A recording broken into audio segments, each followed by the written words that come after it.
Well, hello and welcome to the unofficial Unreal Engine podcast, where we talk about all things Unreal Engine and also Barney's Basement. This is a very special emergency episode because we are talking with the incredible folks from Sentient Art about an amazing Unreal Engine 5.3 project that they have released to the public called Barney's Basement. I am here now, live in Barney's Basement. I'm playing with chairs. I'm hanging out with flashlights. I'm looking at incredible Lumen nanite geometry in a way that is very rare. And this feels honestly like something that Valve could have put together for like Half-Life Alyx. It has that level of detail and care and quality in it. There's tons of stuff going on with hand poses. There's all sorts of secret Easter eggs that I won't give away too much, but looking at you, Fridge. And I'm just really eager to have a little bit of a chat with Greg and Anthony, some of the creators of this fine project. I'll show very briefly what it looks like inside of the Unreal Engine sample scene, but for the most part,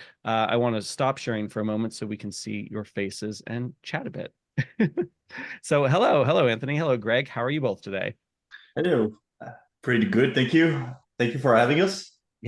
Yeah, this is really great. We touched base earlier this week. You guys had said that you wanted to, just have a little bit of help on a thing that you were working on, and I get a lot of requests for that kind of stuff, and I do try to accommodate them as much as I can, but bandwidth is limited, and so oftentimes I do unfortunately have to say no. But once you guys gave me a sense of what you were working on here, I was really thrilled to help out in any way I can because it is very rare that first of all, that anyone is willing to give away an entire project to the Unreal Engine community. And a lot of times, if they are doing that, it's a little half baked. There's something that they like, we're kind of trying out, and then they kind of gave up on it, and there's a bunch of broken code. But what you guys have here to me is a prime example of some really incredible props, art assets, examples of Lumen and Nanite using Unreal Engine 5.3 in a way that is also very particular to the affordances of VR. So first of all, let me say thank you. And then I'll say, why don't you tell us a little bit about who you both are and how this project came about? So I'm gonna start if that's okay, Greg. Yeah. Go ahead. Yeah, No worries. sweet. So I'm Anthony Carmona. I come from France. I started a company called Sentient Art about 5 years ago. Sentient Art is a company specialized in everything hard surface, vehicles. We make art for AAA studios. We worked in the past with Epic Games. We worked with Tencent. We worked with Adobe. We made like tech demos for Adobe and such. And we've been thinking about doing our own stuff for a while now. And since like the whole crisis happened with video games, we had a little bit more time. So I thought, why not try something new? I am a huge fan of Half-Life Alyx, and I thought that maybe we could try to redo something within Unreal that kind of looks like Alyx in terms of style, in terms of quality, and also in terms of VR experience. Like I was really curious to dive in deep and understand the systems that make Half-Life Alyx so immersive. So that's where we come from. Greg, if you want to go ahead. Yeah, sure. I mean, so I'm Gregoire. I'm working right now with Anthony. Been working with him like for a year now. Been studying a bit the video game process, like a bit of coding and a bit of 3D. And after that, I just met Anthony. He gave me my chance, my first chance as a job, and I start a bit on 3D. Then he was like, "Oh, I wanna do some jam. I wanna do some project, like really fast project, tiny project, and something that we can give to the people." And he started push me forward on the VR stuff. And then we talk about Barney's, and this is how Barney started, basically. So I've been the developer, if we can say, because it's more like experience than the real development. Because as I said, I'm just a junior. This is my first project. So yeah, there it is, and we ship something that we really like, something that I'm really fan of. I'm really fan of the art. I'm really fan of the the project that is super cool. I'm so happy to be there. Thank you so much, Alex. Yeah, absolutely. And so let's dive a little bit more into how this particular project came about. There's obviously a lot of different things you could have decided to model. This basement looks so realistic. I wouldn't be surprised if this was actually a real basement. In fact, I was saying before we started recording that I saw what was behind Anthony and I was like, oh, are you actually in Barney's basement right now? Is that what it Yeah. was all based on? Yeah. So talking about the art, so it's always been our specialty. I can maybe like give you the link to our station, so you can see what we do. Yeah. Anyone who wants I'm to gonna share their screen at any list time, it go ahead. there. Oh, okay. I can do that. Yeah. Sweet. Amazing. So let me do that. So we started. Okay, can you guys see now? Is it Yes. working? Looks Okay. great. So we started doing vehicles for Twinmotion. So that's a branch of Epic now. We've done about 66 vehicles with them, and we have a lot of experience with vehicles, and we have a lot of experience with like spaceships and all that. We started like that, and then I was thinking maybe something that that we need to do to push beyond just having the cool props is doing cinematic. So we started doing cinematic with the lobby. We spent a couple months working on cinematic, like recreation of a Star Wars race, like in the pod race in episode 1. And from there I was like, man, we need to do like a full scene. So we started thinking about what we could do, and the art was just trying to make something that would be done in production. That was the main goal here. So we spent a lot of time, just thinking about how we should take that on, and in terms of tech, in terms of workflow. By the way, I didn't say, but this is a team effort. This is like 9 people that worked on this project on and off, and some people were more regulars than others. So thank you to everyone who helped on this. And we made a ton of documentation about it and of how we want to take this on. We studied a lot of different games. The main source was Half-Life Alyx, because I wanted to have something similar to that, and we tried to mimic as much of the art style in that game as possible, and just like push it further than what we had in the original game. Yeah, I could go into breakdowns of assets and such, but I don't think it's the scope here. We will have breakdowns in the coming weeks. I will be posting on our station and probably on LinkedIn as well. So if you guys want to give us a follow, you will be able to see much more of the thought process and how the scene was made internally, more than the actual finished product. I think that's very interesting as well for people who want to learn game development and how to make assets and such. Yeah, there really are so many opportunities here for people to dive into any aspect of game design they want to. They can look at any individual asset in here and turn on nanite triangle mode as I have right now, or quads, and start to look at some different ways to explore the project. There's also a tremendous amount of thought and care put into the coding. And for example, if I click on, say, our swivel chair here, this has its own kind of physics constraint going on that helps with dampening. There's a bunch of other assets in here that are based on a grabbable mesh parent blueprint that is just a joy to look at. Is like a wonderful template and foundation for how to have grabbable interactive objects that are using physics in a really meaningful way. So really, for anyone who is interested in Unreal Engine, game design, art in any way, this is such a treasure trove of exciting work to take a look at and start to experiment with.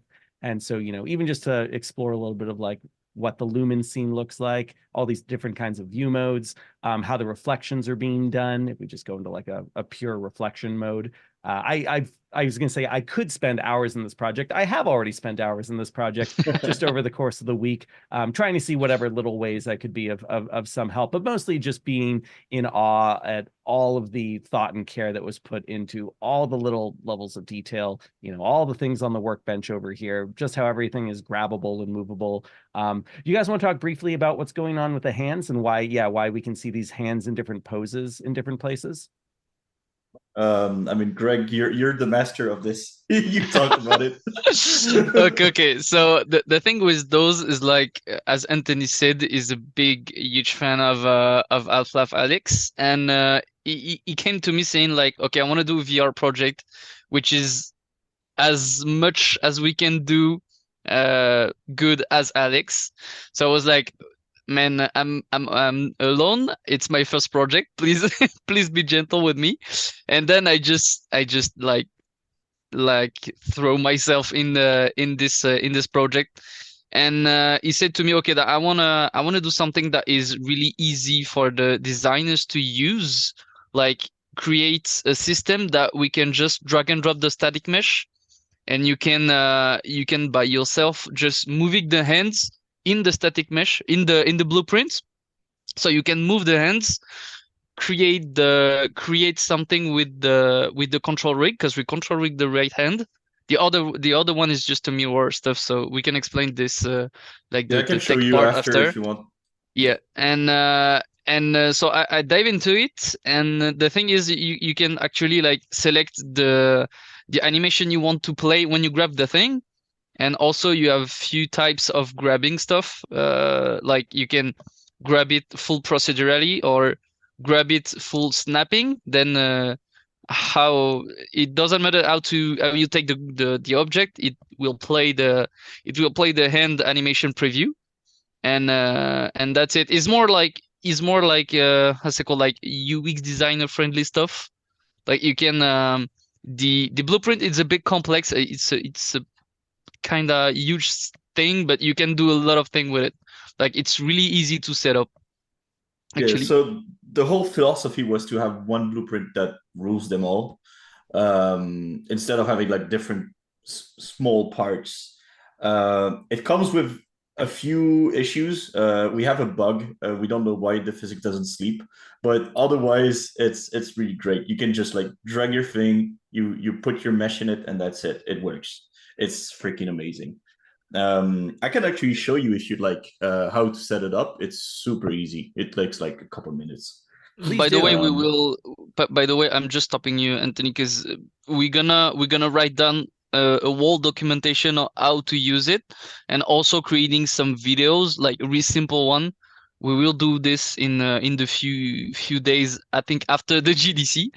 But we will do it like the good process to do it, and we also want to push it again, because there is a bunch of stuff that we want to do it again. That we wanna as I call, like we wanna make it better. Please forgive my English. I'm a bit tired right now. You've been through a lot, Yeah. Greg. It's okay. Thank you. So yeah, Greg actually broke his foot a week ago, and now he's traveled to San Francisco for GDC. San Francisco. So the travel has been rough, apparently. And the plane was like delayed for 6 hours. So I've been in Munich for 6 hours, just waiting in front of my chair without any possibilities of moving out. I was like, oh my god. That's brutal. Yep. Jeez. Well, going you back put my really headset. briefly to the mention of, the physics aren't quite sleeping the way we expect. There's a lot of, in the same vein of which I've been trying to add my little 2 cents to the project over the course of this week. I hope that this does become very much a community effort where we do see other people chiming in and saying, oh, have you guys thought about doing this or this or this, or even just, forking the GitHub entirely and seeing people to continue to use this. It's such a tremendous foundation for so many different kinds of projects people might want to do. So to be clear, Anthony, do you want to give a little demo, or are we going to hold on? Yeah. I was just starting the headset. Yeah. Just so you know, the GitHub is totally public, so you can download the whole project. You can play around with it. You can modify it. It's a MIT license on all the assets and all the code. So you do whatever you want with it. If you want to put it into your own little game, you can put it there. If you want to do a different experience from the code, you can do it as well. If it's a commercial venture or commercial product that you wanna do, you can use it as well. Our goal is more to get our name out there, like having people know about us over the next few months and years, thanks to this, rather than nickel and diming everything. I think tech and art are really fun, and moments like the video game crisis that we are living at the moment are great opportunities to just try new things and try to create a sense of community with people. So that's mainly the main angle that we had on this. All right, let me try to start my VR preview. Okay, it works. I'm going to stop it now because it's too much. And I'm going to share my screen again so I can make a sweet small demo. Let's do it. All right. All right, can you see my viewport Yes. right now? All right, sweet.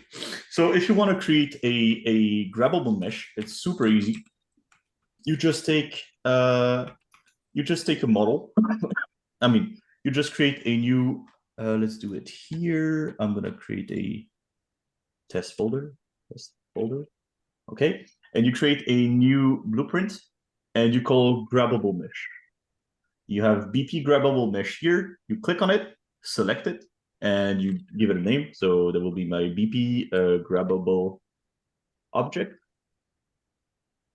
When you enter the blueprint, here you will have all sorts of things. You will have a origin model. You will have a static mesh that you need to replace, a grab component, your left hand, right hand, control constraint, and physics constraint. That's for, if you want to link objects together, like for instance, like you have a swivel chair or you have a door or anything, you can control it with this. So let's replace our mesh. I'm going to replace my Lumen with, let's do, what can I take as a mesh? Let's do a mallet like this. Okay, we have a mallet now. So if I just compile this and I place it into my world, I will have my mallet.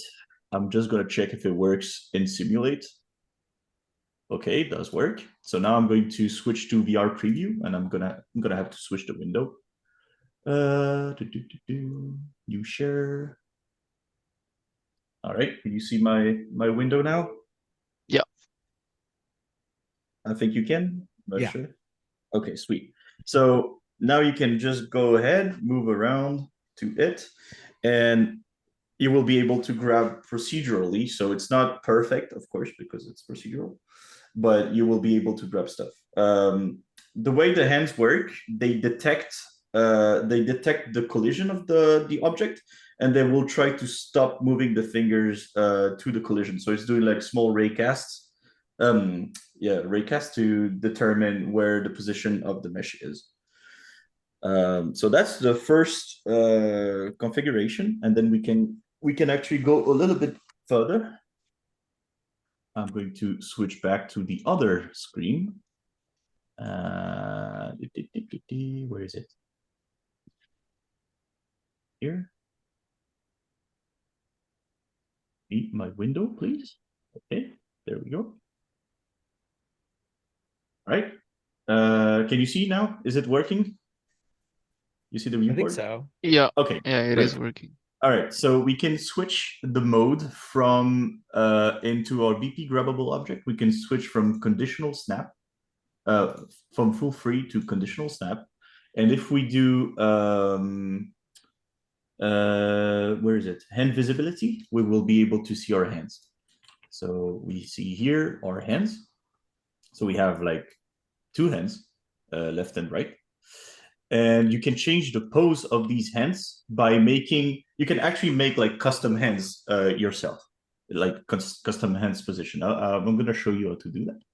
There's a super easy way of doing it. Let's say I'm going to just hide these hands. Okay. All right.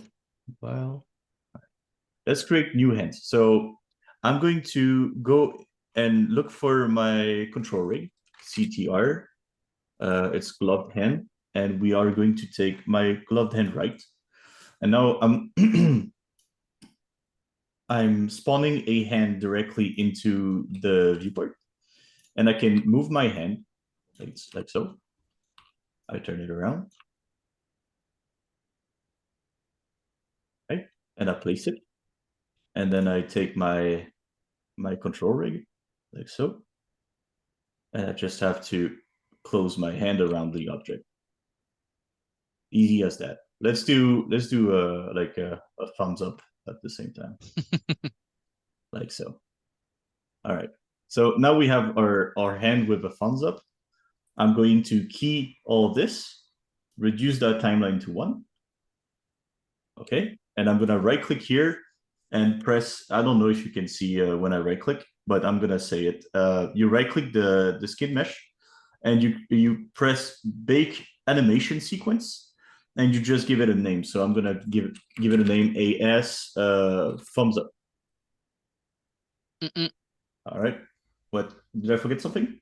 No, I think it's already existing because of the No, it's good. It's good. Okay. It's good. Yeah. So now that my pose is done, I can actually delete that. So I'm gonna close my sequencer, and I'm gonna delete my hand. I don't need it anymore.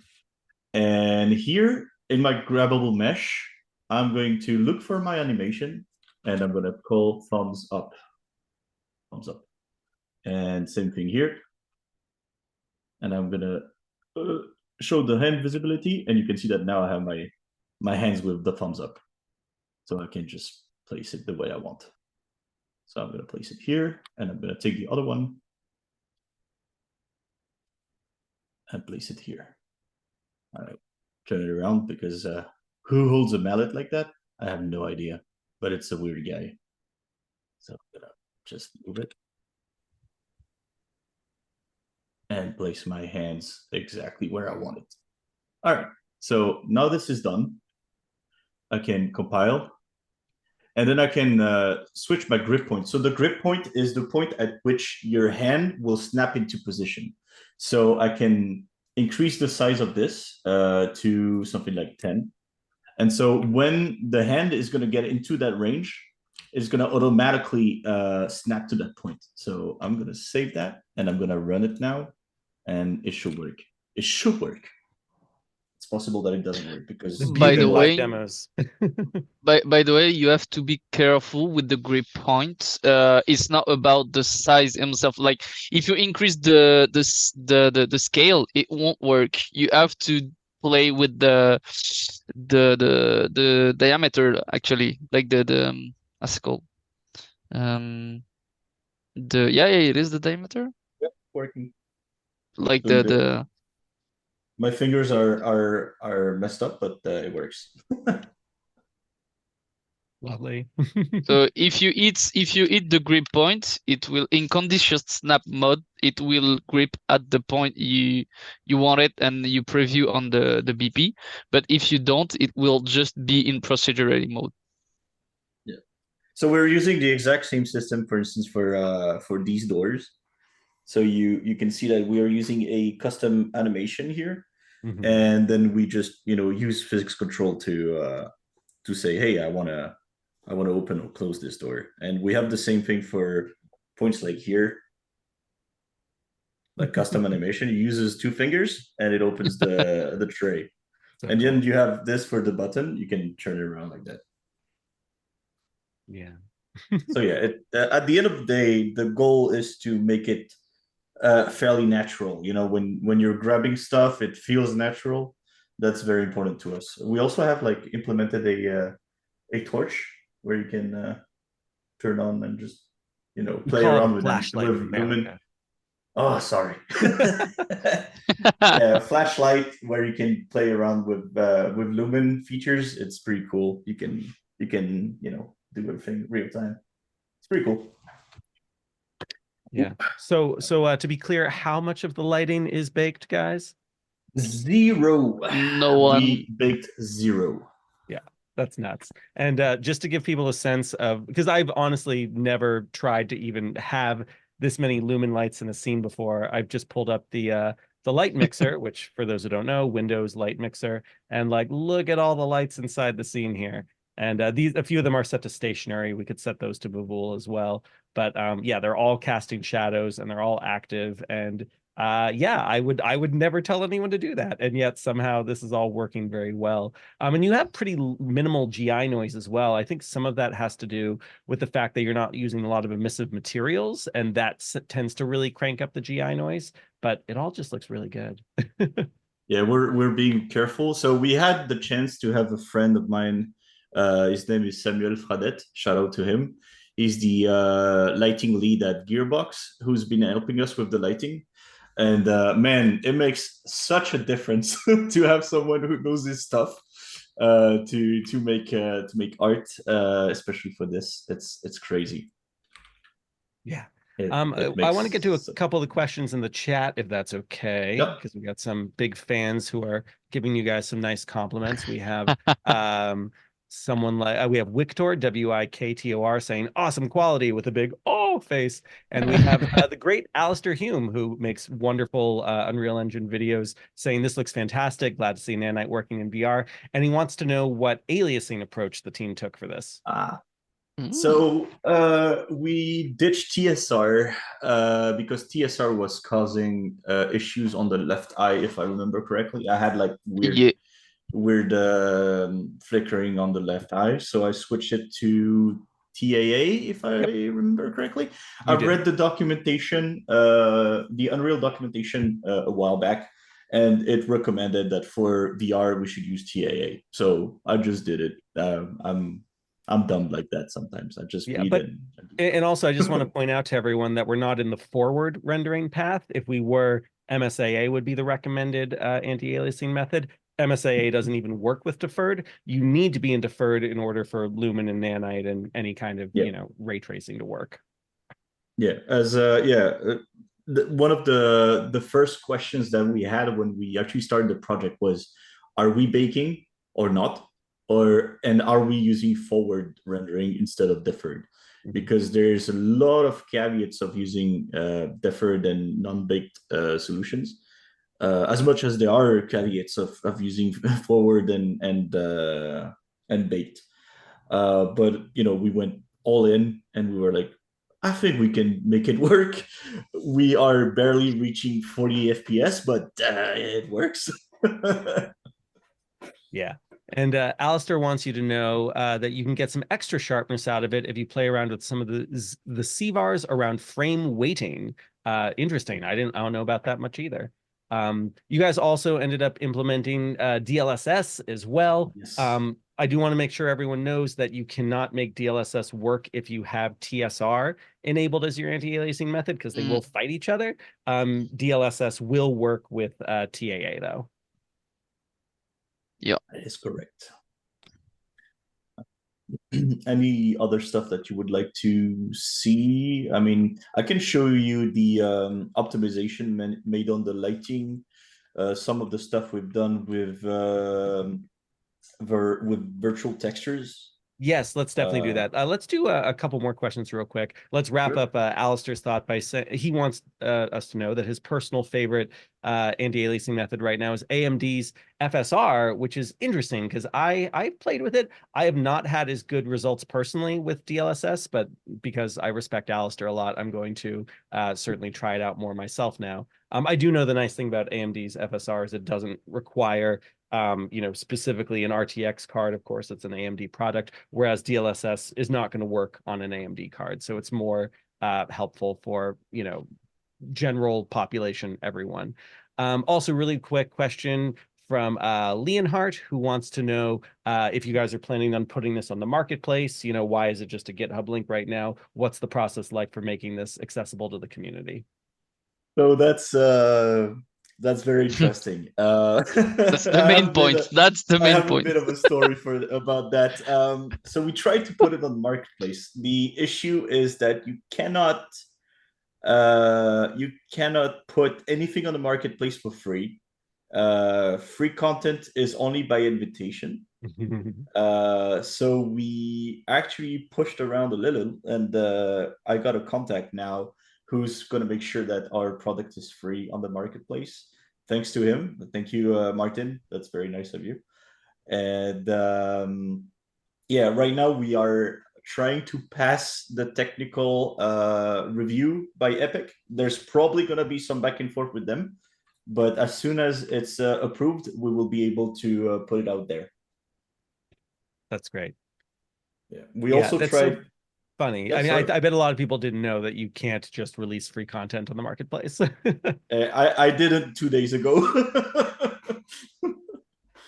we worked something like 9 months to make this release come true, and 2 days before we release it, we discovered that we cannot actually put it out for free. I was so mad. It's that's life, I guess. Yeah. We also are trying to put it out on Gumroad. We are trying to put it out on itch.io. Same thing with itch.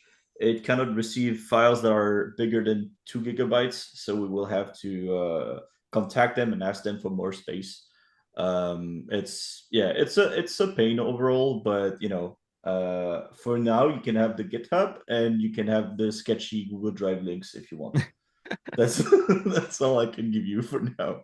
Yeah, I'm not complaining at all. And by the way, I do want to point out or ask very directly if anyone is as blown away by this as I am and is like, oh my God, thank you guys so much. How can I thank you? Can I leave you a tip? Can I buy you a coffee? Like, what's a way that someone could express their gratitude to you? Yeah, go ahead, Greg. Go ahead. I got an idea. If someone is coming at the GDC, we would like to get a beer together at the GDC. Yeah. I'm a bit sad that Alex is not coming, but anyone who's coming to the GDC, it will be a pleasure to meet you and take a beer talking about Unreal and stuff. It would be a real pleasure for us. Yeah, we're not done with the interview, and it sounds like I'm about to say we are, but where can people find you if they want to reach out? So you can find us on our website, sentient-art.xyz. I'm gonna put it into the chat so you can have it. Great. There's also our art station. If you like our station, if you like art, I know that it's probably more of a technical community here. So we also have our Twitter. I'm putting them in the chat. I don't know if it works, but it's there. Yeah, and all those links are also in the GitHub link as well, which I've also put into the description of this video. And trying to keep up with the chat. But cool. All right, Anthony, let's talk a little bit about virtual textures. Sure thing. So virtual texture, for those who don't know, is a pretty cool system. I think it was first implemented, not in its current state, into a game called Rage by id Software. They would call it Mega Texture at the time. It was like a huge atlas of texture, and you would have a pointer that would go from one texture to the other and would load the texture dynamically. So it's I'm not a rendering engineer or anything like that, but from what I understand, it's a very cool way of loading and unloading texture at runtime and making sure that your game, even though it's using a lot of texture, doesn't kill your GPU buffer. So they implemented virtual texture. Virtual texture is a little bit different in the way that it has the coordinates of the texture directly onto the hard disk. So when you load your level, you can just point directly to that texture coordinate, and it would load at runtime. So it's kind of the same thing, but a different way to achieve it. And virtual texture allows us to have a ton of objects and a lot of texture in that scene, and without killing our GPU, which is pretty nice. So if I'm gonna share again, let me share my screen. Yes. Okay. So if we look at the meshes that we have here, is it working on your end with the? Yeah. Okay. Cool. So if we look at meshes here and we go into the material tab and then textures, you can see that you have that VT symbol. So that signifies that this is a virtual texture. And our shader is made in such a way that it's using virtual texture for pretty much everything. So you can see here, the type of texture is a virtual mask. And here it's a virtual mask as well. And then you have like virtual normal map and virtual color somewhere. I don't know where it is, but there's a virtual color. Trust me. um, the way this works is you're gonna see sometimes texture popping, especially in the build. I don't know why it's so slow, but you will see texture popping, especially on something like grounds and stuff. But overall, it will allow you to have a lot of textures displayed. I think we have something like uh about like 1.5 gig of texture within the engine at the moment. Wow. And it can safely run it within the viewport or within the build. You can see if I do a stat RHI, you can see that right now I'm using 2.9 gigabytes of UAV texture, which is the virtual textures. And if you move around, you will see it unload and load at runtime, which is fairly interesting. The other advantage of this is that since it's virtual, you can link textures together as one big texture. So if I open up the truck here, you have 4 textures that are chained together.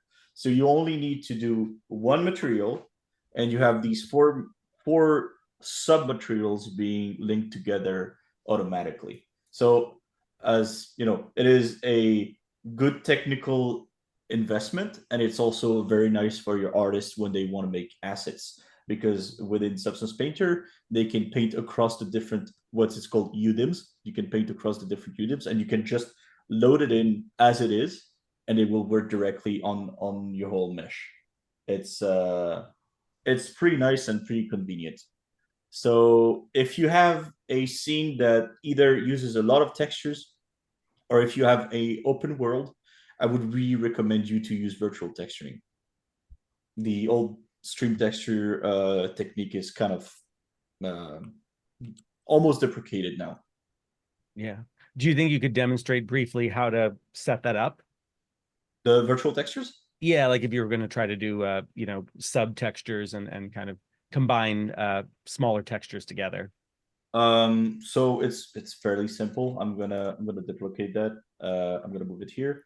And basically when you're gonna load a texture that is not a virtual texture, it's gonna be a regular texture. So it's gonna be like this. You don't have the VT logo here. Mhm. So you just select your texture, right click, and you go to, I'm sorry if you don't see the menu, but you go to convert to virtual texture. Mm. You get a menu, you press OK, and it turns it into a virtual texture. Mhm. Just be careful.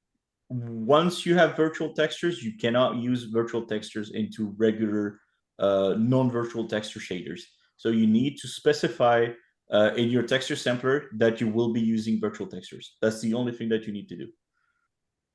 Right. And then so how does this make its way into a material, just so we can see that? You mean, sorry. Well, I want to make sure that we're demonstrating how you end up taking advantage of, lots of textures, reducing draw calls. This whole project has like 800 draw calls in it, which seems ridiculous. So if let's take the truck for instance. Yeah. We have the textures here. You can see that I have my low BC is my truck body. I didn't rename it. I'm a bad boy. I'm gonna have to change that. They're gonna flag it. Oh. Epic is gonna flag it. I know for sure. So if I take that texture here, it's as simple as just going into the material here and just putting the texture in, and that's it. It just works.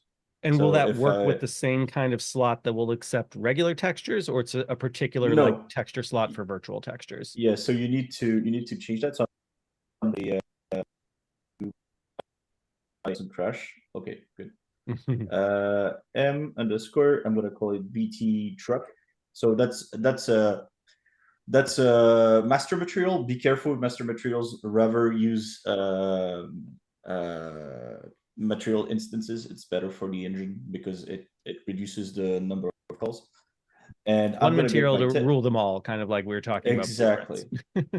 Exactly. So we do a low BC, we take that, we put it into here, and that's it. That's you can see that's already virtual color. So now I just need to, link it like so, and you're done. Yeah, so Now you a have your very similar material. workflow to if you weren't using It's virtual very textures. similar. Yeah. Yeah. Yeah. It's just more convenient in Yeah. a way.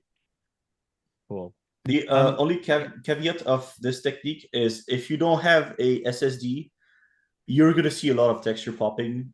So they still have this technique for all the hardware, or for the Nintendo Switch because it doesn't have a lot of bandwidth.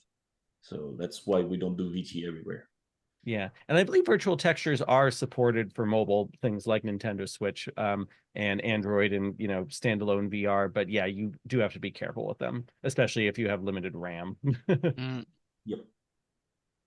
Cool. Anything I want else? to draw a little bit of attention to the audio in the project because good audio makes such a difference for feeling immersed. There's like a room tone thing going on. There's all sorts of different sound effects with how you activate everything. I know you guys had a particular sound designer who wasn't here, but you want to talk a little bit about that process?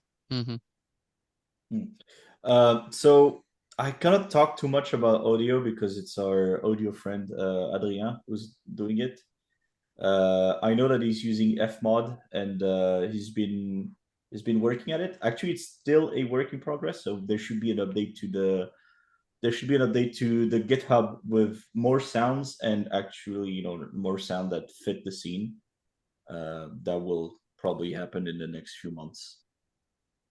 So yeah, I don't have much to say, but what I can say is before sound and after sound is completely different. Like if you don't have sound in your scene, your brain won't register the assets the same way as when you got sound in the scene.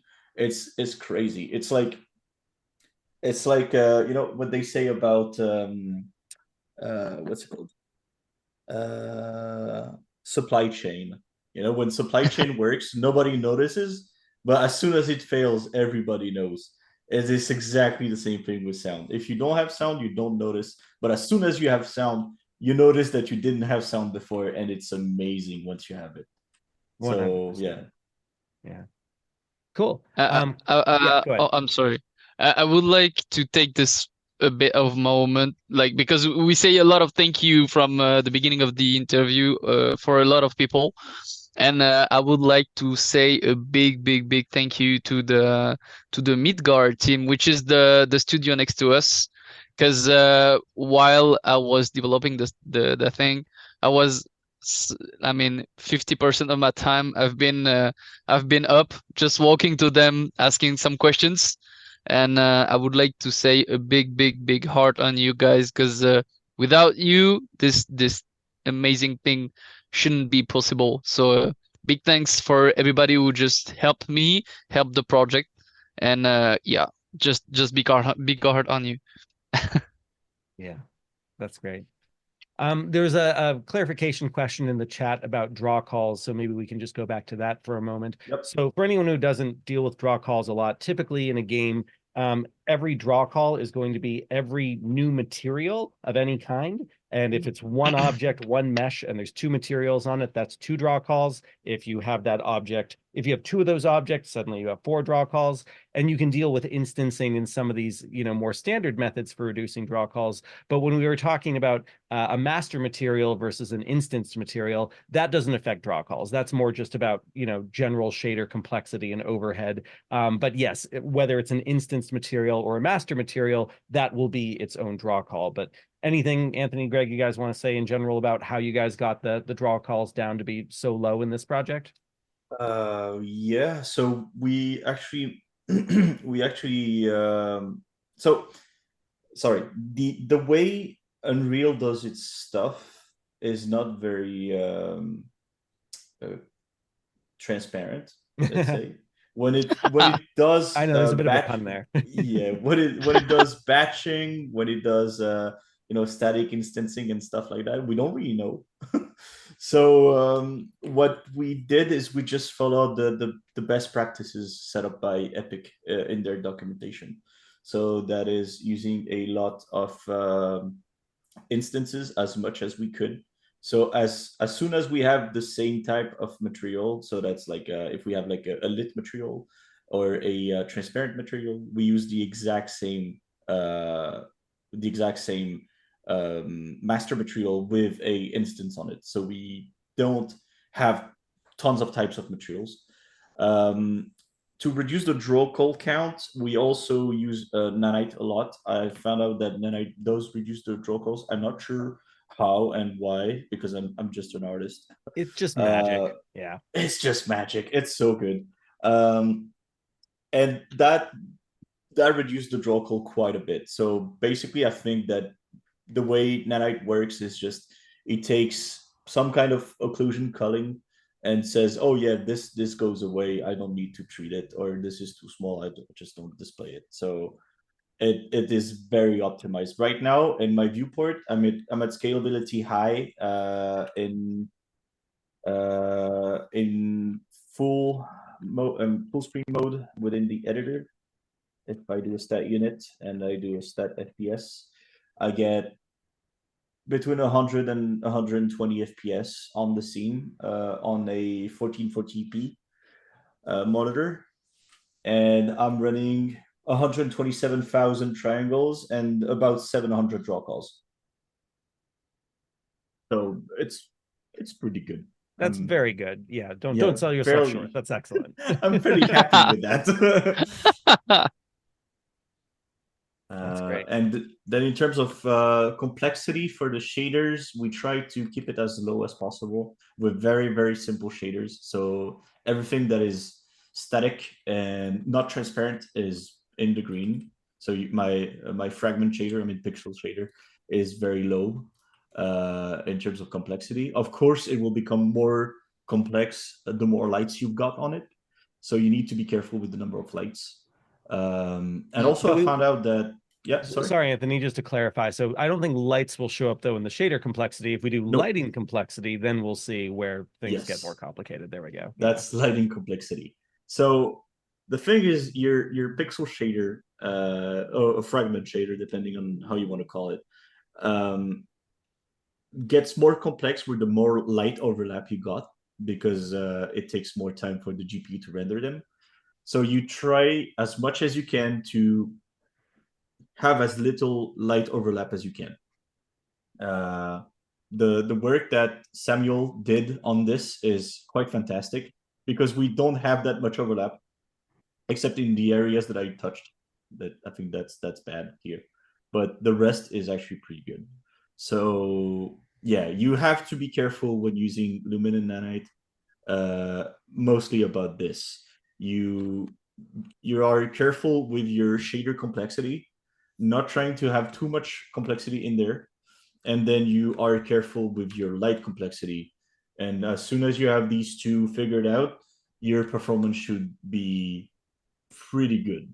As much as Lumen allows you to be good, but it should be pretty good. Yeah. Another thing as well, when you use Nanite, try not to have objects that are not Nanite. Like it's very important to have as little non-Nanite objects as possible because the shadow complexity will be derived from the fallback mesh that Nanite creates. So if you don't have any Nanite object in your scene, your shadow complexity will be super high. So yeah, try to have as much Nanite as possible in the scene if you're using Nanite. Yeah, I think there was a bit of a miscommunication, I don't want to say it like that, from Epic early on, where it sounded like you should only use Nanite in a situation where it's a very high poly object, kind of how you would use, LODs in a typical scenario. So I think at first a lot of us thought that like there's no reason to turn on Nanite if it's a 5,000 polygon object, but it does seem like for Nanite and Lumen to work best, there's as much of that going on as possible. Same thing with virtual shadow maps. And every time there's something that's not Nanite or whatever, using shadows in a different way or using light in a different way, it stacks up complexity in a way that I kind of liken to like a hybrid vehicle versus an electric vehicle, where an electric vehicle can be much simpler because it's using like a very reduced set of systems, versus a hybrid vehicle needs to deal with all the things an electric car can do and all the things a gas car can do, and that adds a lot of additional complexity. Absolutely. Also, I think this demo is a pretty good example of being able to use optimized assets within Unreal with Nanite. I haven't seen that many demos that do that, unfortunately. Everything here is baked, and everything here is optimized to a point. So if I don't know if the compression will allow to see it, but if you look at the wireframe of the scene, there's not that many triangles, and Nanite still holds up pretty well. So I think the best practice Nanite for Nanite and Unreal in general with the 5.0 and up is to still do as much optimization as you can on your meshes. Nothing will replace good thinking when you're making assets than this. Your performance will be better, and your hard drive will thank you. Because if you have like this chair, for instance, I could be like, oh yeah, this is Nanite. I'm just gonna put like my sculpt or anything in there, and my chair is gonna be a million triangles. My hard drive, the space that it will take on my hard drive would be crazy. Whereas here, it's like it's not even a megabyte, the file in itself. So it's like a lot less things that needs to be loaded on runtime, and that's good. It's everything has to be optimized, and I think it's just good practice when you make games. Yeah. I think people sometimes underestimate the power of good material design as well. Like an excellent material on a low poly object can look amazing, whereas a very bad material with horrible tiling on a super high poly object is still going to look pretty bad. Yeah. And that's the big debate between Anthony and I, because it is for like, okay, I mean, modeling for everyone is something like but most of the people misfortune is about the texture, because a lot of people do really nice modeling now, like it is like a normal thing, but like what is gonna make the difference is more about the texture. Like understanding the texture, understanding how the light is gonna bounce on it, and how you're gonna light the object by himself is gonna make a huge difference. Even if it's the model is not that complex. I mean, look at this share. This share is pretty simple in terms of modeling, but in terms of texture, this is amazing, and this is why it looks so good. And same thing with environment textures. It is very important to, we don't rely too much on decals. We don't have that many decals in the scene, because most of the texture hold up by themselves. We spend a lot of time working on those to make sure that they look good. So for instance, if I open the concrete wall, I'm going to look at the texture itself.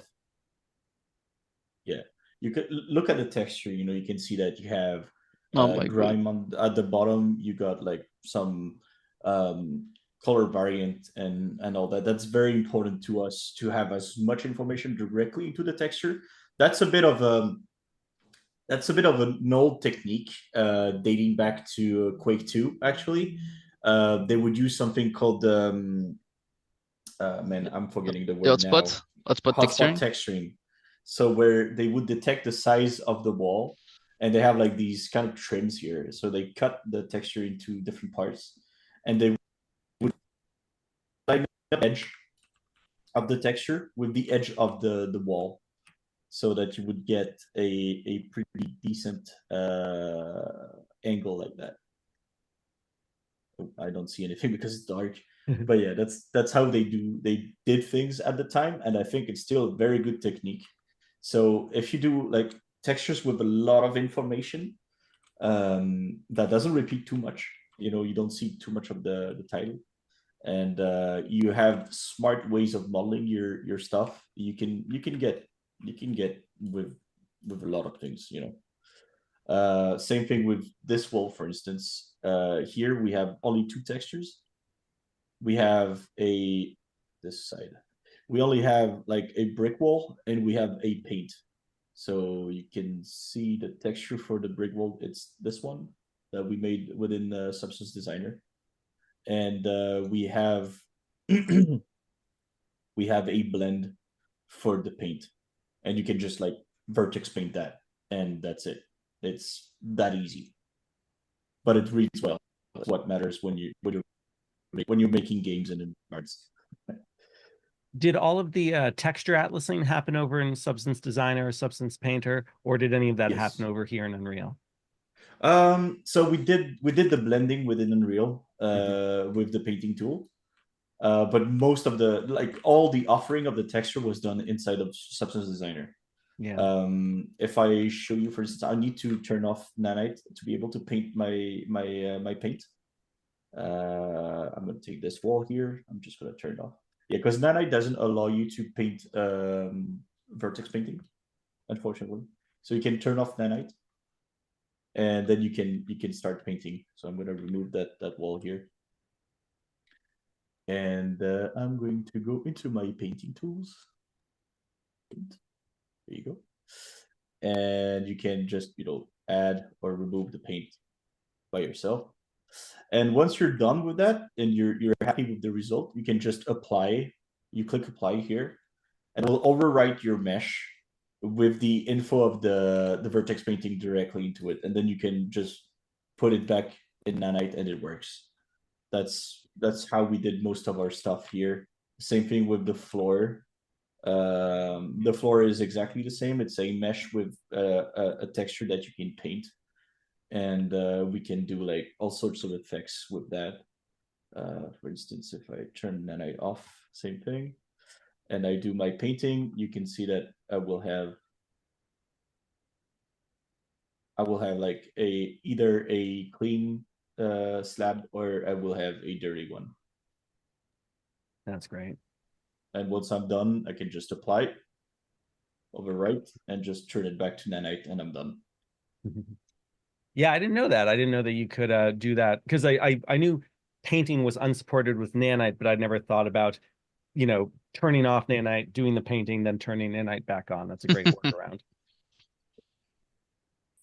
Some of the textures, I'm just kind of looking at all the textures in the scene now, are significantly large. We have the fridge texture that's 20K by 4K, a lot of 8K by 4K, some 15K by 2K. How did you guys decide what resolutions to end up at? That's a good question.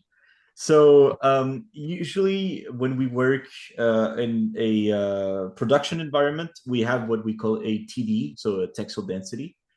And that's the size of your texture relative to the size of your object. So for this project, we try to have a texel density of 10.24 pixel per centimeter. So if you have 1 centimeter of your object, 1024 pixel, you will have 10.24 pixels within that centimeter. So that sounds like a lot, but it's not that much. And so we just by abiding to that rule, we determine the size of our objects. So if you take, for instance, let me go back to this. If you take, for instance, something like our pens here, these pens will be a pretty low texture size, unless I forgot about them. Yeah, they're imported at 2K, but they will be displayed as 512, and they will still hold up. And same thing, because the fridge is pretty big, it has a lot of, it's very imposing, and we want the resolution to still look good when you look at from up close. because it's VR, we don't have the choice, unfortunately. We have to make it look good. We have made extensive UDIMs for it. And so we have like different textures in it. So if I take my texture here, you can see that I have 1, 2, 3, 4, 5 different texture sheets that are together. So that's 20, 48, 4080. So that's 20,480 by 4K. And my max in-game resolution will be that size. But if I were a bit smart, I would have downscaled it by 1. So I will just show you how to do that. You can just press load bias and do load bias by 1, and that will reduce the size of your texture. Yeah, by a and power then of 2. and then of course we can also use device profiles to make it, per device, like what the max texture is going to be. And then we also have an option in there for maximum resolution. And then rather than using LOD bias, it's, you can very clearly specify, like, don't let this get larger than 8K or whatever. But, it's certainly nice to have the highest quality possible textures in the actual project. So what we try to do as much as possible with this project is to have the largest textures allowed on the project. Usually we try to go for 2K with props and 4K for everything that is bigger. But sometimes we run into issues where Git would not let us upload the texture because it would be more than 100 megabytes. So we would have to use LFS. Right. And LFS is paid and it costs a ton of money. Yeah. So we decided to go with the lower resolution texture for some of them. That makes sense.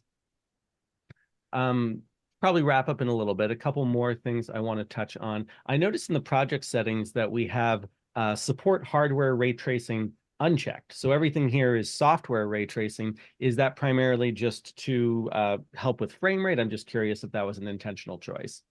So it was a bit of a issue that we had.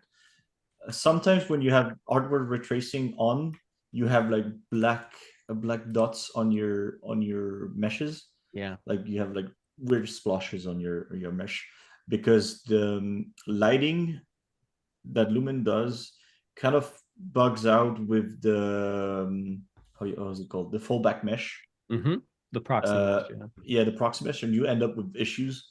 So I decided to go against that.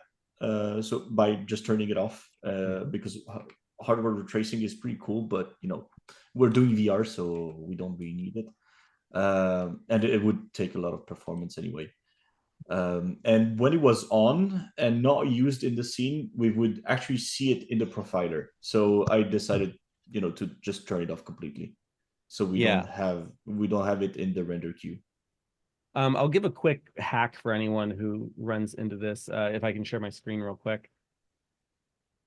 Yep, go ahead. Just if anyone is in a situation where they're like, oh man, I do want to allow for hardware ray tracing, but weird black splotches are happening, which definitely does happen. You can, on a case-by-case basis, open up the mesh and actually uncheck support ray tracing, and then it will solve that. But it's definitely, a hack and not the not the ideal way to go about that. Yeah, just a fun fact. You can actually reduce those kind of glitches by increasing the resolution of your fallback mesh. But first, it won't be perfect, and second, it will increase the complexity of your fallback mesh. So that means that in turn, your lighting will be more complex. So it's a bit of a, you have to balance the two. Yeah, I hear you. Well, great.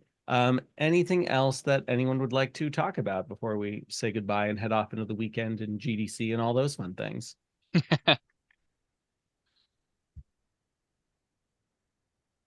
Questions or anything?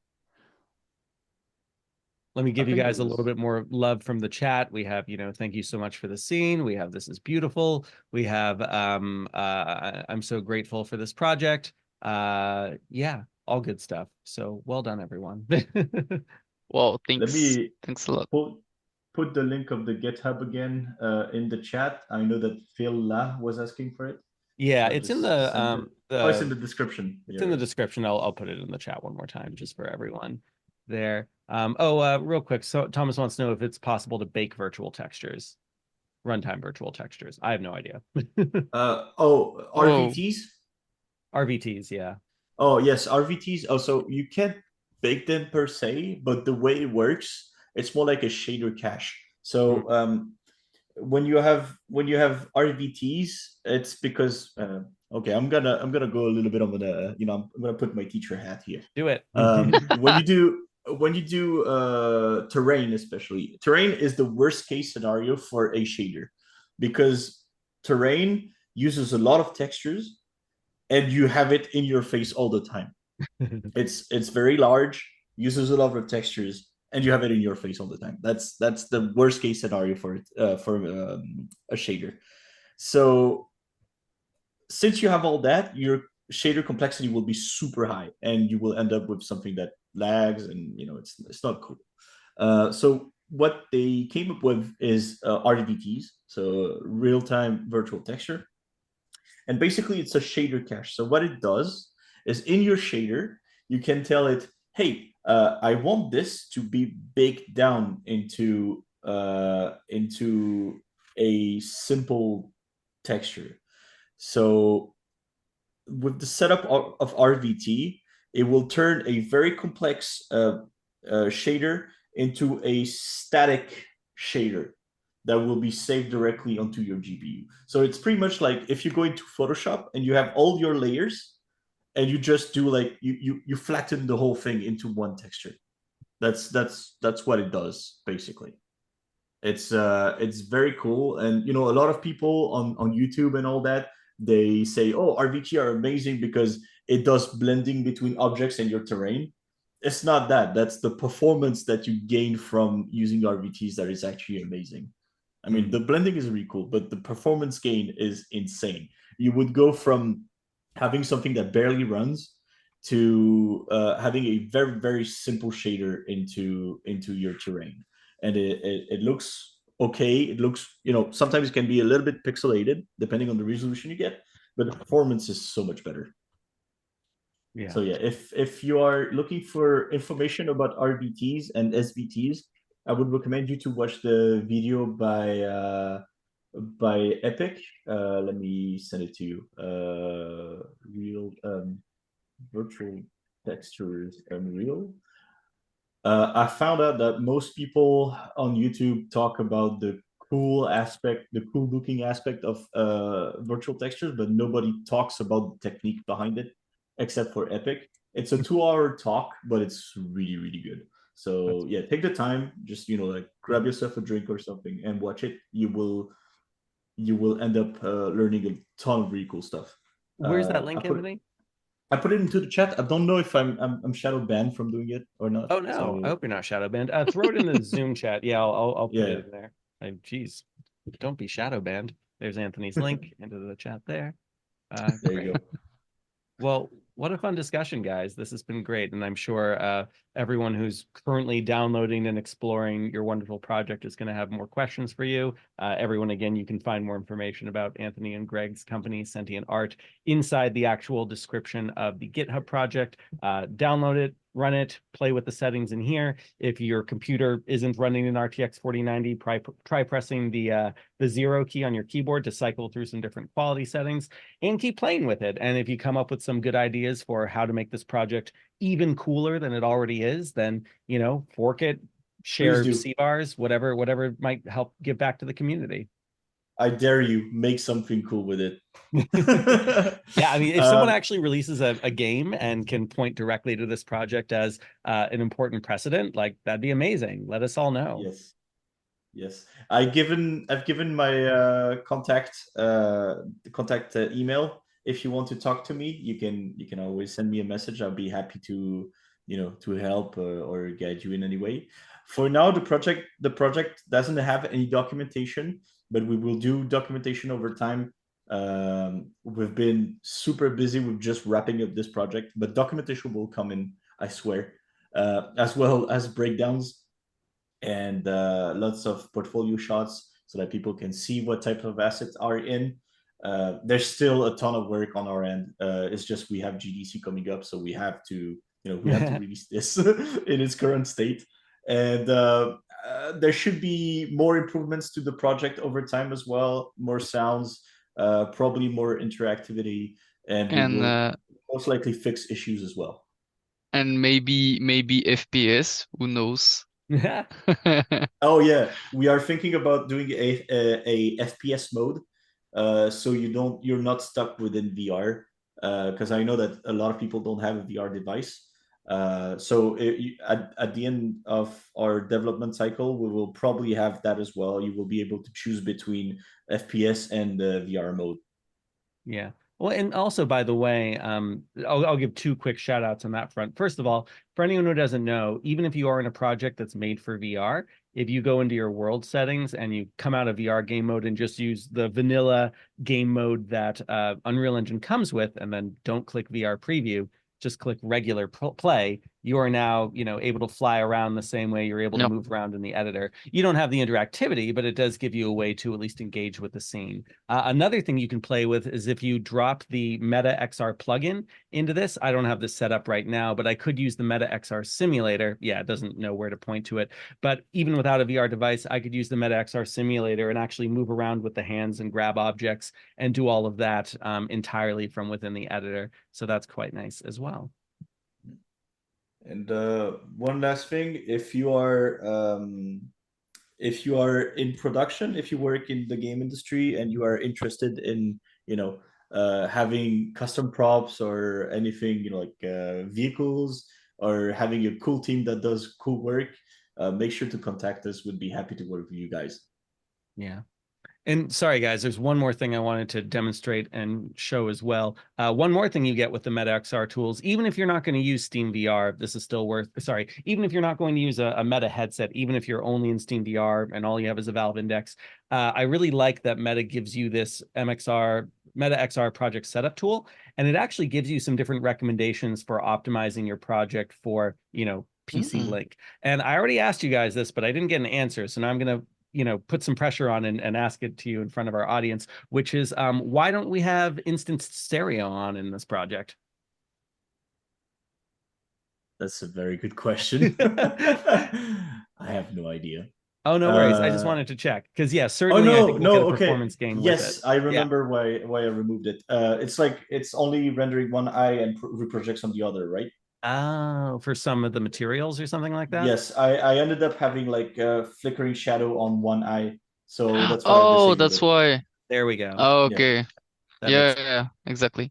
But here's a nice little pro tip that I forget about all the time, but I'm glad the Meta plugin tool catches it. If you don't plan on baking anything, if you uncheck enable static lighting, it makes it so you literally can't bake anything, and you actually get some performance back in the project because it now, it kind of has that mental space freed up where it's like this project will never be baked, and then some of those resources can go back toward all the great Lumen and Nanite stuff. So anyway, good little tool that I recommend anyone start with.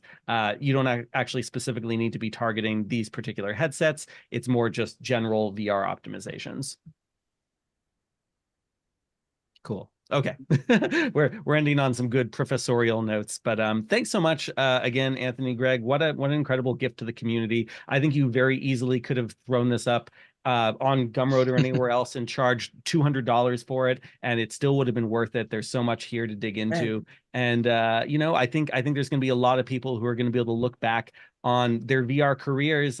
Some people who are probably students who are just getting started now, and they're going to say, hey, I remember when I downloaded this really cool project from Sentient Art, and I was off to the races making my dream project, my dream game, my dream architecture visualization. And I think you just have a lot to be proud of here. So thanks so much.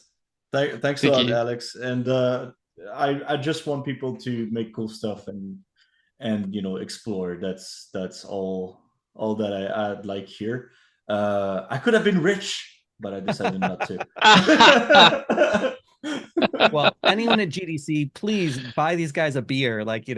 Show them how grateful you are for this amazing project. I know if they're ever in New York City, I'm gonna take them up to the top of the World Trade Center or something, and I don't know, say like, this is all yours. I'll say something that will express my gratitude here. But yeah, again, guys, what a pleasure. Thanks for giving me a sneak preview of this earlier this week, and glad I was able to help out in my own small little way. And I hope we just keep a dialogue going about all your work and anything that happens with this. And I hope all of our audience keeps an eye on the GitHub and continues to play with this awesome project. Thanks. You, and see you soon, guys. And don't hesitate. Like if you want to talk to us, just reach out by email or directly on our socials. We'll be happy to help.